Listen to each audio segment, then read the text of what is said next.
Hey, what's going on, everybody? This is John Jake Gaming on for Mike here, coming at you with a brand new episode of the NCSL Dynasty here on College Football Revamped. And we are already here, already more than halfway through the inaugural season of this NCSL Dynasty and have a lot of great action that is going to be coming your way as we start to get into that second half of the season. So that does mean that we're getting a whole lot closer to figuring out who the pretenders are and who are the contenders for conference and national championships. Should be a really fun one in this episode, as we will have quite a few games to go ahead and watch over, such as more than one top 25 matchup. One of those top 25 matchups being Ole Miss taking on LSU, but two teams that are 6-1. Definitely will check that out. Miami is going to be in action today as well. That's always a pretty good game. Seeing that Miami squad, they have really emerged as a very quality program in this Dynasty universe. We'll also check in on Clemson and Texas Tech. How do they respond after both of those teams took pretty bad losses back in the previous episode? Pittsburgh, they get to prove if they are actually a top 25 team or not against Penn State, who was the former #1 team in the entire country. And then we'll go to College Game Day out in South Bend, Indiana.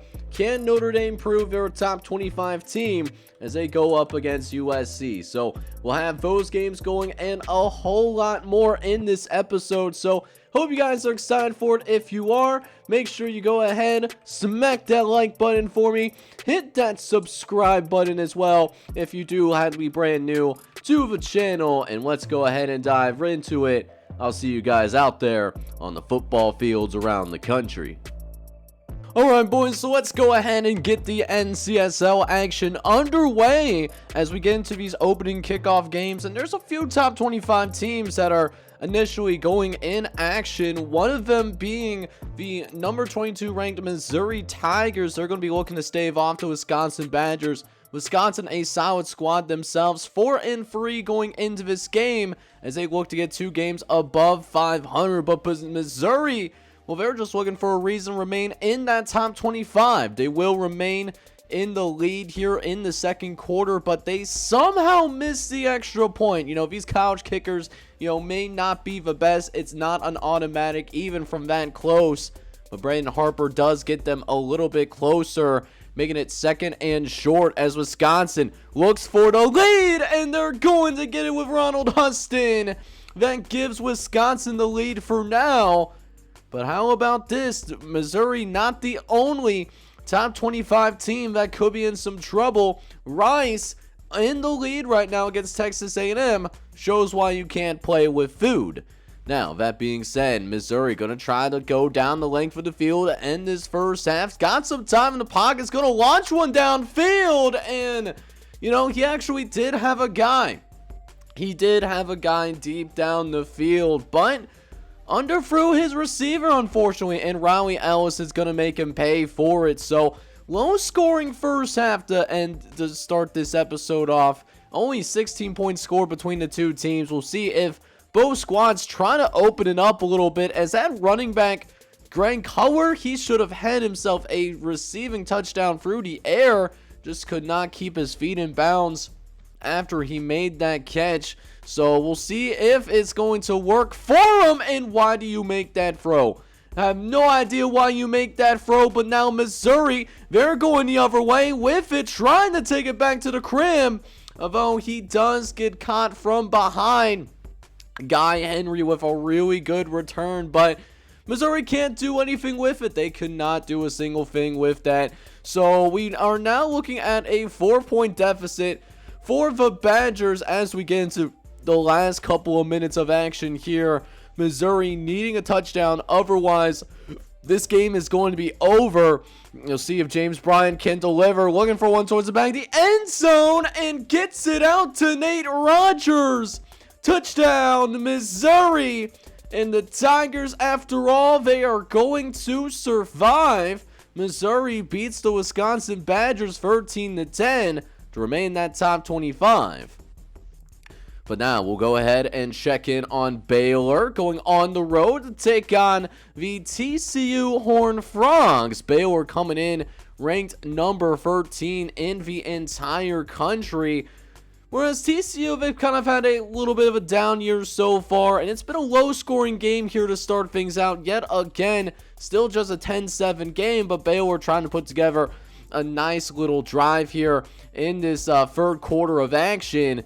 See if Baylor can provide themselves with their biggest lead of the game. And sure enough, Rodney Russ is going to run it right down the throat, and that's going to be a score for the Baylor Bears, giving them a 17-7 lead going to this final quarter of action here in Fort Worth, Texas. Rodney Russ looking to take the team on his back. He nearly has 200 yards of rushing, and I'll be shocked if they do not go to him again. And sure enough, no, it's not Rodney Russ. It's Ryan Richardson. He's the one that finds the end zone for the Baylor Bears. It looks like Baylor really starting to pull away here. 17-point lead for that number 13 team in the nation. TCU looking for a desperate and ferocious comeback, but they have been really struggling in the red zone today. Been a struggle bus for TCU. Going over to the right-hand side, finds the tight end, who gets himself out of bounds. Courtney Coleman's able to pick up the first down for TCU. Very next play, though, the Horned Frogs, they will go in a 5-wide set, but Baylor sends the blitz, and it ends up getting home. Steven Jackson could not escape from Anthony Frank, and it's going to be 2nd and 16.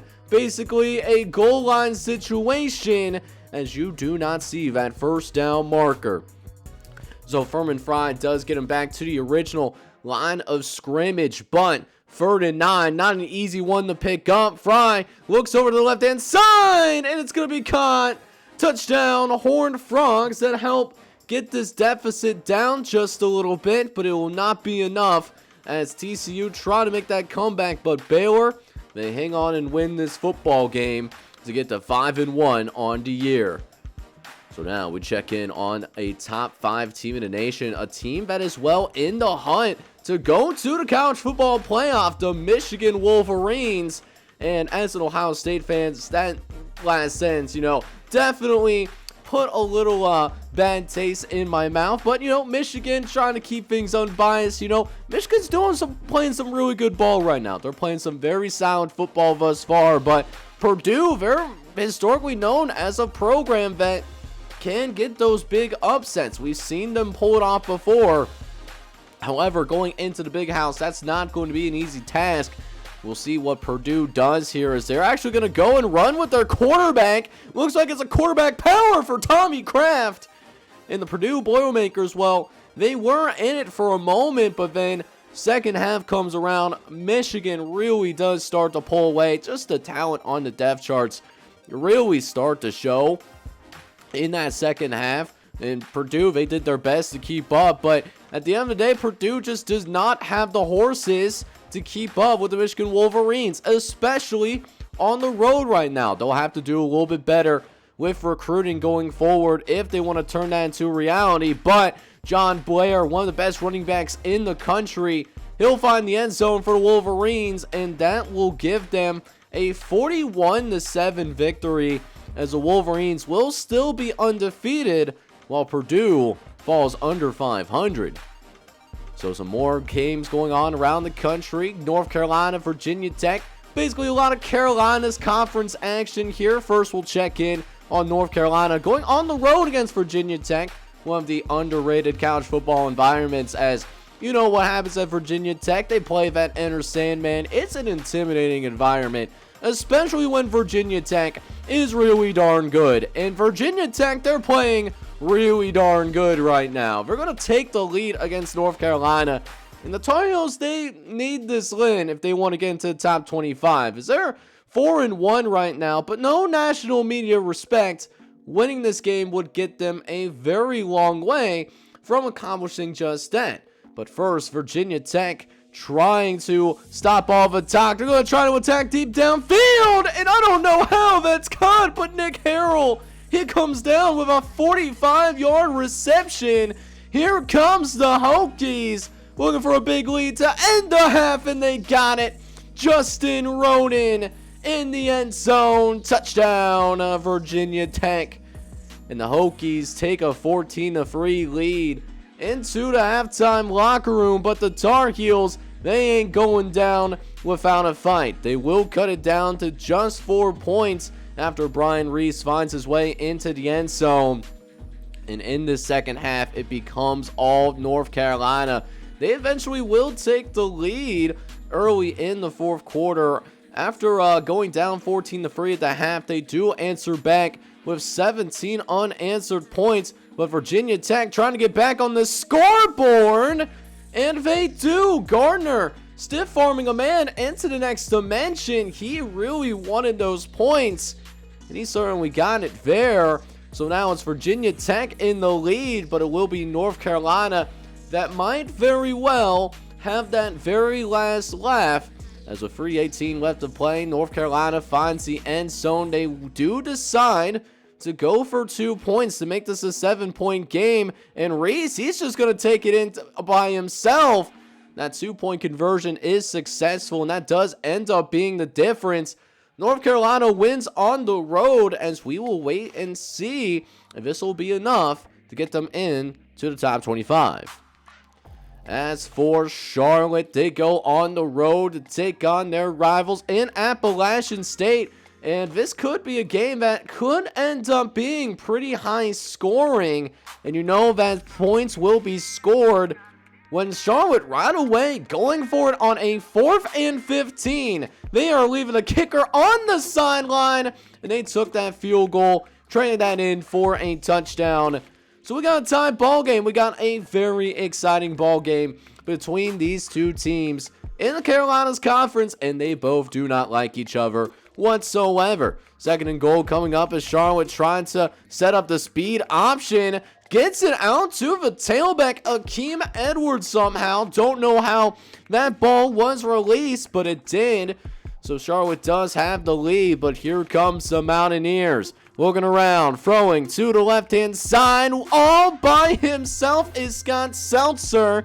So the Mountaineers do end up answering back. And that's the beautiful thing about rivalry games. You know, Charlotte might be the heavy favorite on paper. With Charlotte, if they win this game, they'll already be bowl eligible. And that's a good accomplishment for a program like Charlotte. But Appalachian State, they're just not going away. Still tied at 14 in this last minute of the first half, as we see another interception thrown. And that's another reason why Appalachian State is able to remain in the game. Charlotte has turned the ball over 3 times. Andrew Turner accounting for 2 such turnovers. So Appalachian State now, they got the opportunity to take the lead. Good blocking up front, and that was one in the trenches.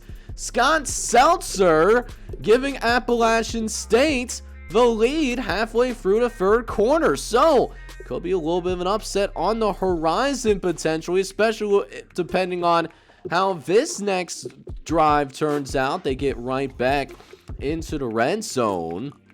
And the Mountaineers have been good in the red zone so far today. Mountaineers looking to continue that as Pierre Vaughns extends the lead for the Mountaineers. It's a 28-14 lead. Here we are in the fourth quarter now, and Charlotte, you know, they are an air raid team, so they're not freaking out, even though it is a 2-score game in the fourth quarter of action. Could still go either way, and sure enough, Charlotte does score on the board yet again. And just like that, it's just a 1-score game, cutting it too late in the fourth quarter. Charlotte with a chance to possibly win this game. They do tie it up at 28 apiece as Bernard Galloway gets his 8th catch of the day. But more impressively, Andrew Turner gets the school record for most passing yards in a single game. He had 365 yards on the day. So congratulations to the Charlotte quarterback. And here's the thing, he has a chance to extend it even further. Looks to throw down the right-hand side, but it's going to be intercepted yet again. And unless Appalachian State can drive down the field, we might be looking at overtime. They end up going 3 and out instead, and Charlotte gets one last shot at the end zone. Had guys on the back end, but just underthrew the pass. He underthrew the pass, unfortunately. So that will take us into overtime. Charlotte does start off with the football, and this is a nice run up the middle for Akeem Edwards. Edwards able to get inside the 15-yard line, setting up a goal line opportunity. Looking over the middle of the field, finds his receiver for nearly a touchdown. He will be marked down at about the 1-yard line.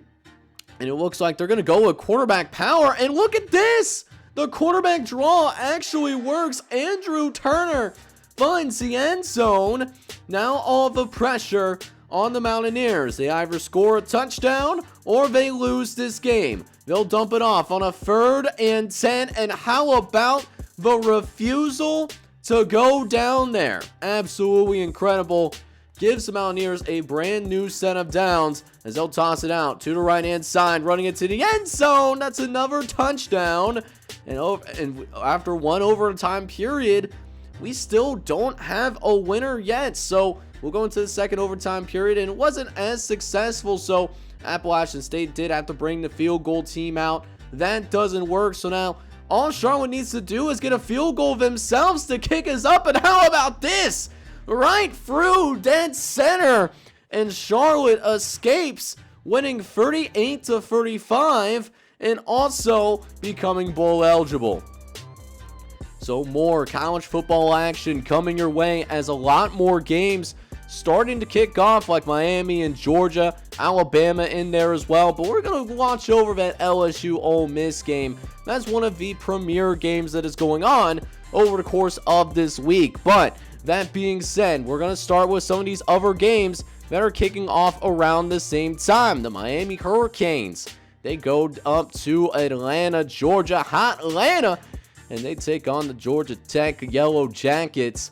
Miami looking to get to a 6-0 start as Jeff Sanders brings a second defender down. Actually is able to get positive yardage. Georgia Tech initially played that well defensively, but they could not finish the play, and it leads to a 7-yard gain in which Casey Carter, hey, Mr. Carter, how have you been? He finds Antoine Bryant in the back of the end zone. That gives Miami a little bit of an early lead. But let's check this studio update real quick as we got Colorado and Louisiana Monroe playing. That's a tie game. Now, going back to our game, though, and surprisingly, Georgia Tech is playing pretty feisty out here in yet another tied football game. And, these top 25 teams, definitely being put in a blender. We saw Miami. Actually, dude missed the field goal. I actually did not realize that the field goal attempt was missed. So I thought that would tie the game. I was wrong because dude straight up missed the kick. But we might not see Miami be shut out of the second quarter for too much longer as Lance Lewis trying to make a play deep downfield, but DB won that football just a little bit more, and Jeff Sanders able to break some tackles. He's still on his feet. He never touches the ground, and the refs never blown it dead either. So Jeff Sanders gets a real effort touchdown there. You love to see it. 14-10, now your score. It's almost like one of those plays where the EA gods, they really wanted Miami to win this game. We'll see if it happens or not, because Georgia Tech, even with that EA cheese there, they're still in this game. They are still far from done. But Miami is putting together a pretty solid drive, though. Midway through the third quarter, Carter throws to the right-hand side and throws a bullet to Ray Berry. It extends the lead for Miami Hurricanes. But before we get into the end of the third quarter, another studio update. Colorado on upset alert. But now, here we are late in the third quarter. Georgia Tech looking to score so that they can possibly tie this game up, as William Rushing still got the first down. Not a very great way to get a first down there. Could have been a lot easier than what it should have been, right? But third and goal, we'll see a dot thrown to William Rushing, And now Georgia Tech has the opportunity to tie things up on a 2-point conversion. Lance throws to the right-hand side, but it's going to be stuffed. Lance Price could not do anything after catching the ball. That was his first catch of the day. And Miami will survive long-term against Georgia Tech, getting to that 6-0 start after a 9-point win. Meanwhile, we got Alabama, who's ranked number 20 in the entire country. They will be taking on a team from all the way across the country. They'll be taking on the Stanford Cardinal, with their mascot being, wait for it, a tree. A tree is a mascot for Stanford, even though they're called the Cardinals. So explain that to me, right? One of the wackier things about college football, but Stanford, they may not have the most conventional mascot, but Stanford is still in it against Alabama. Imagine saying that, in the modern college football world today. But Alabama, in this Dynasty universe, they have fallen off a little bit, as we'll see Stanford go into the halftime locker room actually tied up with the Crimson Tide. So it can still go in either direction. Matter of fact, we see Stanford with the lead, as Curtis West, he's going to go ahead and escape to the outside, gives the Crimson Tide the lead yet again. A 19-yard scamper for the Tide quarterback. So Alabama is back in the lead for now, but Stanford looking to answer back late in the third quarter. They set up the screen, and how about this effort by Doug Bryant? He'll be downed at the 1-yard line, but he certainly wanted to fight for that touchdown. Sets him up with 1st and goal in the 1. Last play of the third quarter, and Matt Rouse scores for Stanford. And they'll take the lead and also put Alabama on upset alert. They will go for the 2-point conversion, trying to connect on that slant pattern, but we did see it be thrown from behind, and Stanford putting Alabama on the edge, but can they finish the job? 3:30 left to play in the final quarter of action. We'll see Alabama get a field goal, and we get a studio update after the field goal attempt. Washington able to narrowly defeat the Nevada Wolfpack 46-45, as Joe McDaniel was certifying him. Meanwhile, back to our game with 1:33 left to play. Stanford got a long touchdown, and the Alabama Crimson Tide, they are in some trouble now. They got to score.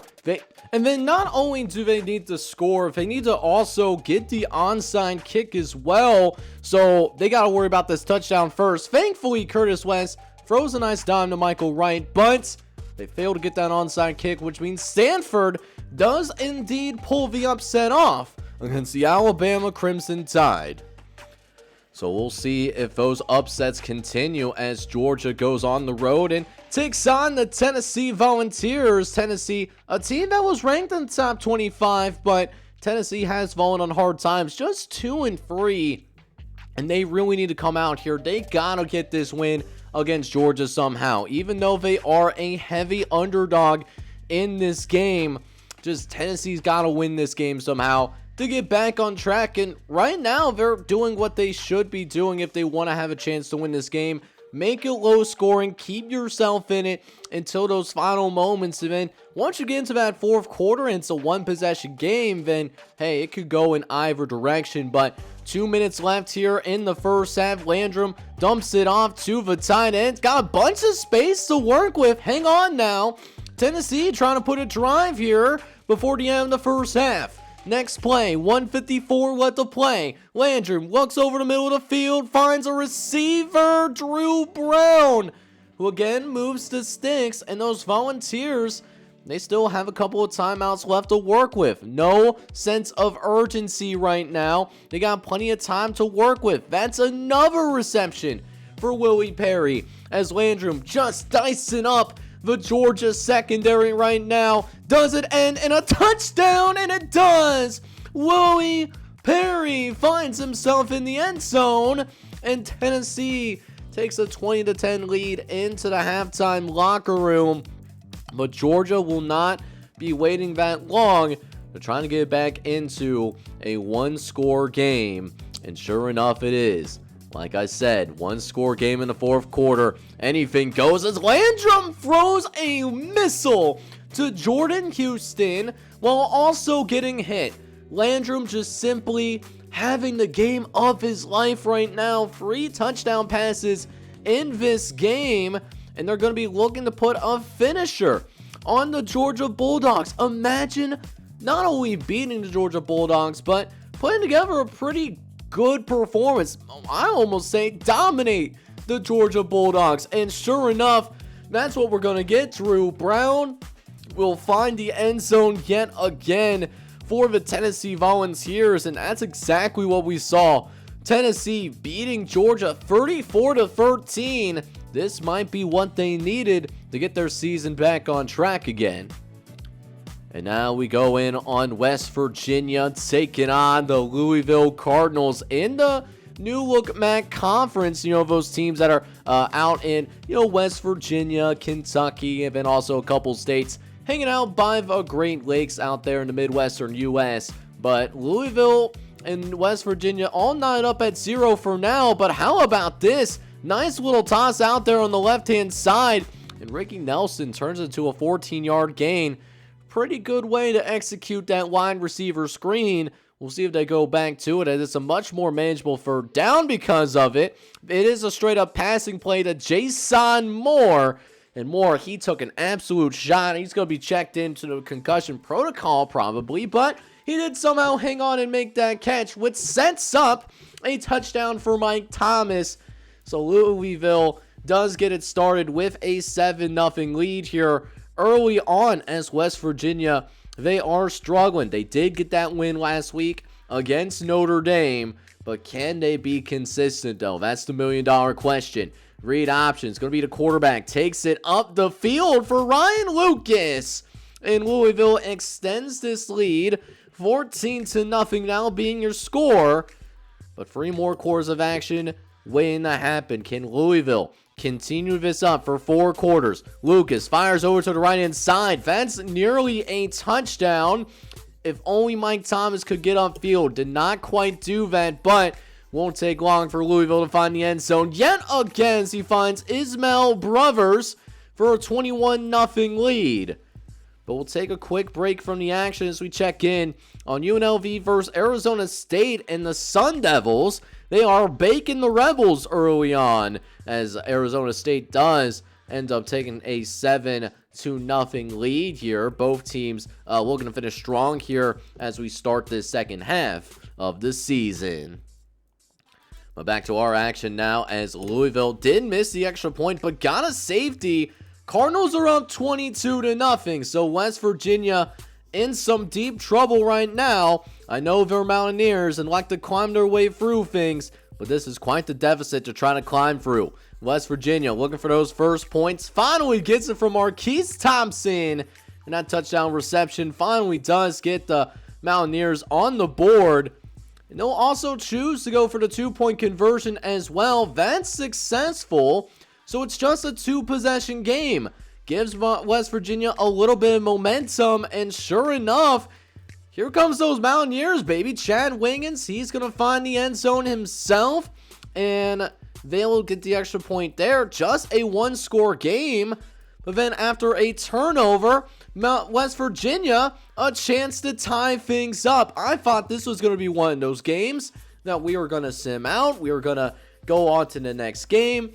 Back score kind of thing. We didn't get that here. Matter of fact, this is anyone's game now. West Virginia has stormed all the way back. They tied this game at 22, and now they got a chance to take their first lead of the game. Cedric Minor gets them a little bit closer to the red zone. That's his first catch of the game, and now it's 3rd and goal now. Mountaineers looking for the end zone again, and he's got it.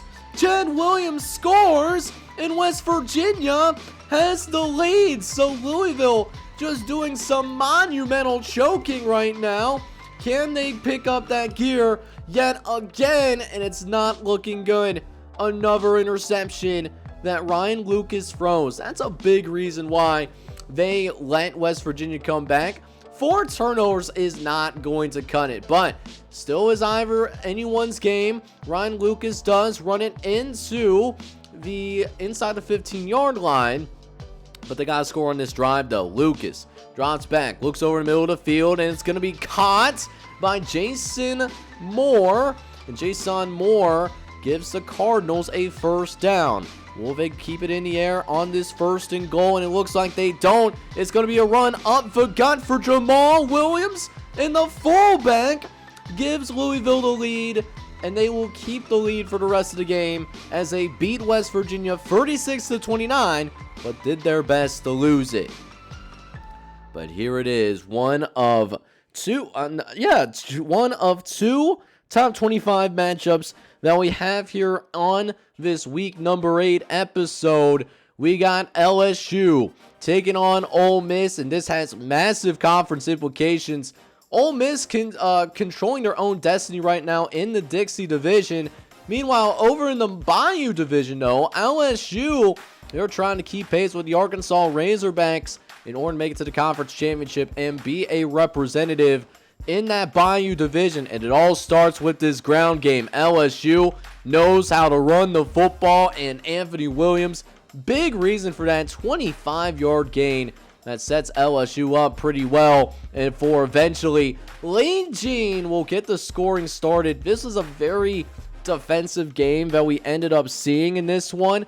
There will not be a lot of scoring if it keeps up like this, but LSU does carry a 7-0 lead, trying to grow this lead even further, but they set up the wide receiver screen, and it ends horribly. Ole Miss trying to take it back to the crib, and it looks like he will. Touchdown, Rebels. Uzilius Foster is going to take it to the house and get this crowd back into this football game right here, and it allows Ole Miss to carry that momentum into the 4th quarter. They have a 6-point lead, but here comes the LSU Tigers looking for that touchdown that will ultimately give them the lead.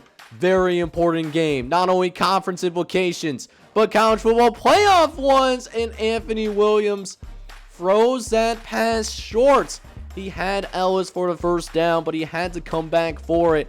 Thankfully, Ole Miss, they could not finish that drive, so they are going to have to score on this drive. If they don't score here, it's over, though. And they're going to just go on a 4th and 16. Likely the second to last play of the game. Williams fires, and it's caught. It's not caught by an LSU guy. It is caught by an Ole Miss one instead. And the Rebels, very defensive-minded game, but Ole Miss gets to 7-1, and they do end up beating the LSU Tigers 13-7, being your final score. Really could have gone in either direction, though. As now we get another triple box update, as we notably will check on Penn State, but there's a couple of other games happening around the country as we get into that dinner time slate here on this Saturday afternoon. Clemson, first and foremost, taking on Texas Tech, as both of these teams did end up losing last week. Texas Tech did end up losing in simulation, while Clemson, we did see them play against North Carolina and got worked pretty firmly in that game. But if it makes both teams feel better, another top 25 team does end up going down, and it's the Warhawks taking down the Colorado Buffaloes 28-14. This does end up handing the Colorado Buffaloes their very first loss of this entire season so far. So that being said, we jump into the second half of action. Clemson does have a narrow lead, even though Texas Tech has done it in a little bit flashier of a way in terms of scoring points. Clemson, they're just doing their thing right now, trying to make this a 2-score game. And sure, I thought Gary Williams had that touchdown, but it looks like he will be marked just short there. And now it's 2nd and goal. Williams looks like it's going to be used as a decoy, as it's actually Dan Reynolds who finds the end zone for the Clemson Tigers. 21-16 being your score, as the Texas Tech Red Rebels looking to stay alive in this game, using some field goals to make that happen. They're not freaking out just yet, but I'm sure Navy is going to freak out, though. They lose their first game in the year as well. Definitely just a very rough time for top 25 teams. Just in this game alone, we have seen studio updates with 2 top 25 teams going down, and Clemson looking for a miracle, looking to get this field goal up, and it's good.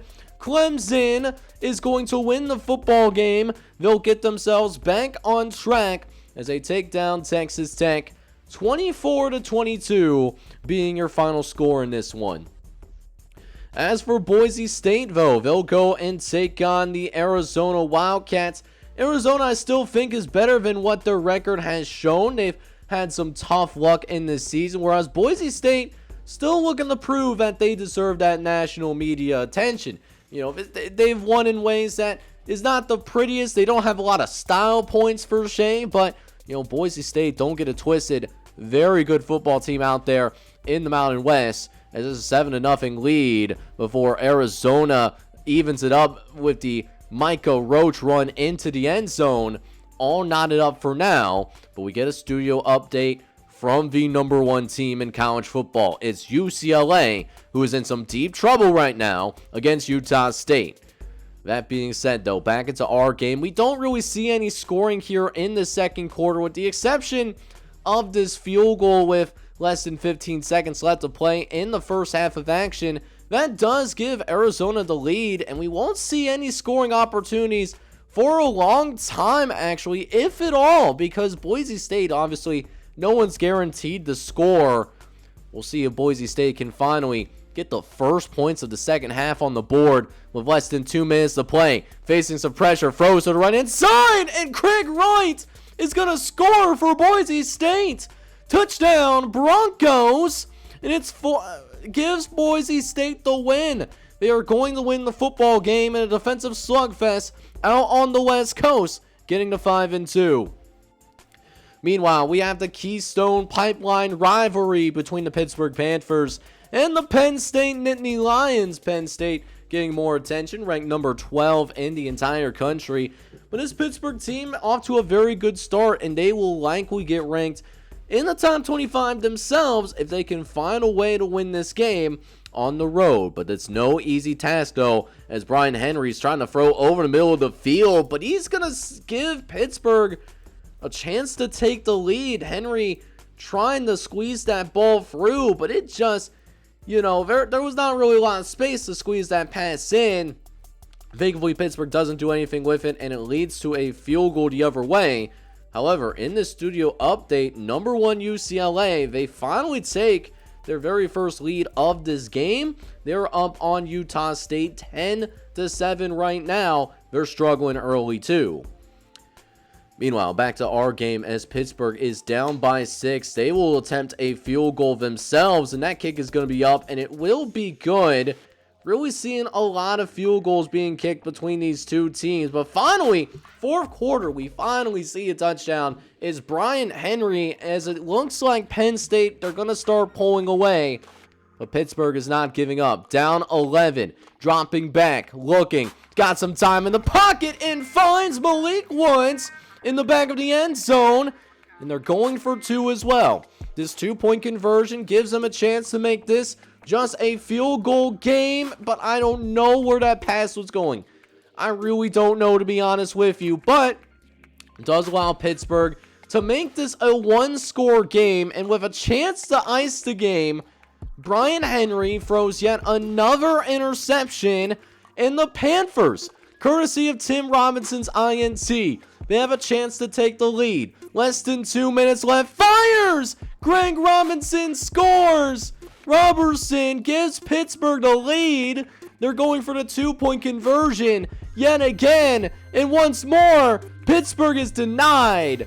They will not score that time around. But Penn State, they can't score in their next possession at all. So Penn State, they can't really stop this clock. So Pittsburgh, if they really wanted to, they can just take a knee and call it a day. But this is your rival that you're talking about. So we're going to get some extra style points in this game. Jason Douglas going to run that ball into the end zone, even though it really wasn't necessary for him to do that. This is just a little bit of an exclamation point to let it be known that Pittsburgh, I hope they got your attention now, beating the number 12 team in the nation on the road. And now we start to close out this episode. We get into Oklahoma going on the road to take on the Kansas Jayhawks. Oklahoma looking to get to 4-2, while Kansas, they've been sliding quite a bit. We've seen them on national television a couple of times, but that's just for the benefit of seeing some bigger programs play on national television, right? We'll see if Kansas can pull an upset off somehow, but Kevin Corbett is going to use his athleticism, get into the end zone, and the Sooners, they got a nice little lead here early on, 10-6 being your score. Kansas did get a couple of field goals on the board, but it doesn't help with the fact that Kansas defense is going to have a hard time today. This was not going to be an easy game for the Jayhawks defense. But speaking of some points being scored, though, we do get a studio update from out on the West Coast, though, and Fresno State giving Oregon the business, the number 2 team in the nation. They're on the ropes right now against the Bulldogs. As for our game, Oklahoma looks to try to pull away a little bit further. We'll see this field goal get up into the air, and that will be good. Oklahoma does make this a 14-point lead, but in this last minute of play, Kansas gets yet another field goal up and allows Kansas to remain in the game a little bit, a 20-9 game. But we get yet another studio update. This time, Fresno State and Oregon in the fourth quarter. This game is going to get very interesting. It's going down to the wire. Fresno State has a 34-31 lead against the number 2 team. But now here we are in the second half of action as Kansas tries to make it just a 1-score game. And sure enough, Kansas, the Jayhawks are right back in the game, just down by 4 points. They just got to get some stops on defense now. Always a tough one to ask for, as Corbett's going to run it up the gut. Next red zone opportunity for the Sooners. Goes for a gain of 7. We'll see if they use him as a decoy. No, they're just going to go back to Corbett, who just needs the one block, gets it, and Oklahoma scores yet again. 27-16 your score, as Kansas will hand it off themselves. They're back in the red zone. Field goal would make it a 1-score game, but I don't know at this point if they would even go for the field goal or not. If they don't get this first down conversion, it'll likely be going for it, and instead, it's a Kansas touchdown. The Jayhawks are still in the ball game, down by possibly 3 if they get this 2-point conversion. We'll see what the Jayhawks come up with. Quick pass, but Oklahoma gets to the quarterback, disrupts that pass at the last second. So Kansas will need a touchdown, and that's if they get a stop on defense here. But it looks like that stop, it might not be coming here. Bill Ferwerda gets it inside the 1-yard line. Thought they're going to call it a touchdown, but the refs did disagree. And it looks like they might be doing another option play. Bill Ferwerda untouched until after he gets into the end zone. Very spirited fight by the Kansas Jayhawks. I will give that to them. But Oklahoma, they will end up winning this game 34-22. And now we have our other top 25 matchup that we got going on here in week number 8. It's the USC Trojans going on the road to take on the Fighting Irish of Notre Dame, who was barely hanging on to the top 25 at this point. Notre Dame ranked 25th in the entire country, but they are coming off of a pretty difficult loss against West Virginia, and we're going to chalk that up to Notre Dame just kind of looking forward to USC a little bit too much, taking West Virginia for granted, and even then, Notre Dame did not fully come prepared to play in this one, as while that was a decent run there for Notre Dame, puts the ball on the ground. You can't do that, as this offense is extremely explosive. Williams giving you a perfect example of that, as Freddie Warren goes deep and hurts the Notre Dame secondary extremely badly. However, USC cannot finish the drive. They will have to settle for a 25-yard field goal attempt. That field goal attempt will be good. Gives USC a 3-0 lead, but USC, well, they'll have some other chances. Get into the end zone like Nick Williams there. Nick Williams going to run it into the end zone there. Extends the lead for USC. And now Notre Dame in some trouble. down 10-0. Looking for a big play of their own downfield. And is that a one-handed grab? I think it was with Chris Fry. Incredible play. And the Fighting Irish looking for the end zone. Toss over to the left-hand side. And Corey Todd finish it off. The Fighting Irish are back. And Ed Turner, they got to give him more chances to throw that football around because he's doing pretty good. Very efficient with how he is passing the football. But I just think USC, it might be just a tad bit too much for them. USC, 20-7 your score. And in that fourth quarter, what's important is being able to finish. And I think USC is more than just doing that right now. Gets another touchdown on the board, 27-7. Gotta put the ball back in Ed Turner's hands. Looking around, has time to throw this ball, but just doesn't make a good decision. This might be taken back all the way to the crib, and it is. Daniel McClellan is going to score a defensive touchdown for USC in the battle of the Jewel Trophy. I can't remember what it's called, but USC does win very convincingly. And now we get into the final game that we have in this episode. Another game in the Midwest. Ohio State, ranked number 4 and well in the hunt to make it to the college football playoff. They're taking on the Spartans of Michigan State, who are unranked, but they do come in 4-1.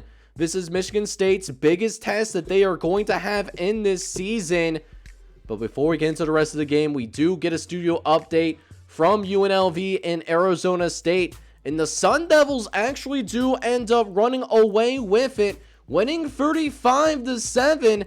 UNLV might be in a little bit of a free fall right now. But before we get in towards the end of the first quarter, though, Michigan State looks to go inside this game. And sure enough, Michigan State, they're staying in this ball game. It's going to be all knotted up at 7 apiece. We got ourselves a ball game now. Jumping into the second quarter of action, not only will Michigan State tie the game, but they are actually going to take the lead on Ohio State. The Buckeyes struggling to score, and this high-powered offense that I thought the Buckeyes had, it's not really showing up here. I don't know if it's the personnel. I don't know if it's the playbook that Ohio State's offense runs. Either way, it has not been pretty. But we do get clarification on the Oregon and Fresno State game. And Oregon does pull it out. It was a tough one. Give Fresno State a lot of credit. But the Oregon Ducks do survive. They win 38-34 at home. But now, can Ohio State do the same thing? Another top 5 team on the ropes as the Spartans down by 4. Looks over to the left-hand side. Finds Akeem Porter for a 15-yard reception. We'll see if this is the start of a great drive to end the half. Looks over the middle of the field, but it's going to be intercepted. It will end up being picked off, and that is going to stop this drive and allow Ohio State to take a 4-point lead into the halftime locker room. However, the scoring lows continue for Ohio State as we're more than halfway through the third quarter, and Ohio State has still not scored here in this second half. Gives Michigan State an opportunity to take the lead, and this running back refusing to get up, bounces off multiple guys. Travis Douglas is going to give the Spartans the lead. Now here we are in the fourth quarter. Ohio State looking to respond. Robert Tucker, he's going to take the read option, but Tucker's going to get hurt, so that means a new backup is in the game. You could tell he's a backup. Look at his jersey, so much more colorful than the others. Marlon Greenwood getting his first action of the day. We'll see how he handles this offense. Third and goal, they keep it on the ground, but Greenwood actually is a pretty athletic quarterback, and Marlon Greenwood is going to score for Ohio State. Gives them the lead. But before we finish out this game, we get another studio update from the West Coast. California down on Washington State 38-31. The California Bears fighting for their life as they stay in the number 11 spot. But here we are, less than 3 minutes left to play in the ball game. Michigan State does have a chance to possibly take the lead. How about this run on the outside? And Travis Douglas scores! Travis Douglas is going to score. And here comes the Spartans. 21-23. A chance to put this game away. Possibly they do. Ohio State needs another touchdown. They struggle to move the ball offensively. And it comes down to the backup quarterback. 4th and 10. Greenwood under pressure. He throws an interception. Just trying to make anything happen. Sparty able to win at the line of scrimmage. And that's it, folks. Huge shocker to end the gameplay in this episode. As the number 4 team in the nation, well, they're going to be going down.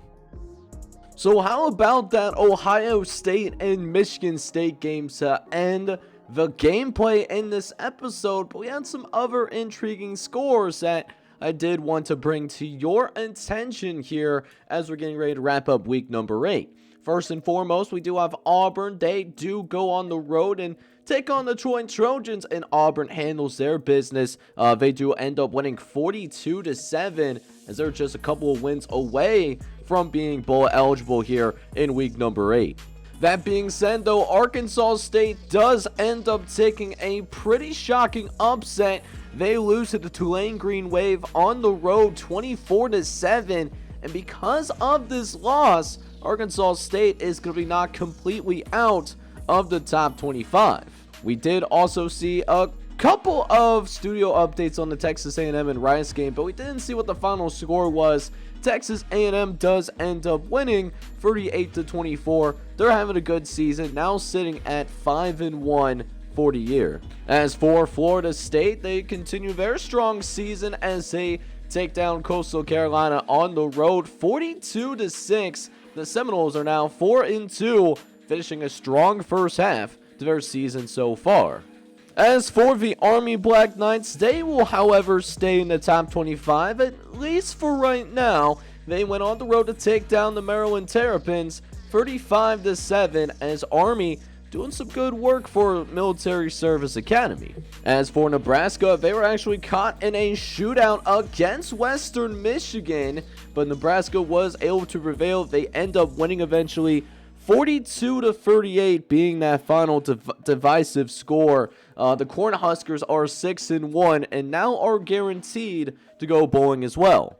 Another game that we weren't necessarily able to finish up through the studio updates was what happened to number 1 UCLA. Well, they really turned things on after that first quarter of action, and the Bruins ran away with it against Utah State, as the Bruins did end up winning 37-7. But how about this Syracuse team, though? They are still undefeated at 7-0. The Orange winning 34-13, as the Buffalo Bulls are now down to 500. And it was an insane game in Washington State as well. Almost pandemonium in Pullman, Washington, but Cal was able to find a way to win 44-41, as the California Bears are entrenched in that top 10. So we actually do have the first of the college football playoff poll, and since we are starting to see a little bit more of the college football playoff polls, I do kind of want to explain how the college football is going to work in this series. It will be an 18 playoff, but how those first 5 seeds are going to be decided, it's going to be a little bit of a unique way, but there will be free at-larges throughout the NCAA. So this is what it's looking like right now. 4 teams still undefeated. UCLA, Oregon, Miami, and Michigan, they do make up your top 4 for right now, with a big tranche of teams that do have 1 loss, which does include Washington, USC, Texas A&M, Cal, Ole Miss, Ohio State. Baylor is in there as well. And then we start with some 2-loss teams. LSU is in the fold. Nebraska's at 13. Syracuse still not getting a lot of respect. They're number 14 in the first college football playoff poll. And this is even though they've been undefeated throughout the course of the season. Meanwhile, Arkansas is in here at number 15. Navy at 16. Auburn at 17. We got a mix of 1- and 2-loss teams here. Obviously, Michigan State, big win against Ohio State. They're at number 18. Penn State losing their second game in the last couple of weeks. They've been sliding a little bit. They're down to number 19. Missouri is at number 20. And then rounding out your group is Georgia, Pittsburgh, Army, Arkansas State, and at number 25 is the North Carolina Tar Heels. But how I wanted to do the automatic bids into this 8-team college football playoff, yes, there will be 5 conference champions that will be represented in the college football playoff. However, what's going to be a little bit different and a little bit unique is that it's not going to be the top 5 highest ranked conference champions. How it's going to work is that the conference champ from the top 5 toughest conferences in the country, they will automatically be represented in the college football playoff regardless of their national rankings. So if, let's say, the season does end today and we go through conference championships, this is what the final conference rankings is. We would end up seeing the champion of the Pac-12, the Sun Belt Conference, Conference USA, the American Conference, and the Big 12 Conference all represented. Their conference champions would go ahead and make it into the college football playoff. As for other conferences like the SEC, ACC, Big 10, Mountain West, and the MAC, well, they would have to fight for those last 3 at-large bids in order to get to the college football playoff. So hopefully that makes sense. It'll probably make a little bit more sense as we get into conference championship season. We're getting ready to show off those brackets, all that good stuff. But hopefully you're smelling what I'm stepping in from a general perspective. But that will wrap things up here for week number 8, and we're already more than halfway through the inaugural season of the NCSL. So I hope you enjoyed today's action, as next time out we will come out here with week number 9 action. I hope you guys did enjoy every moment of this episode, and if you did so, I need you guys to do me a couple of favors. Go ahead and smack that like button for me, and also hit that subscribe button as well if you do have to be brand new. This is John Shea Gaming on the mic signing off, but hoping you guys are all out there having a good one. Take care, everybody.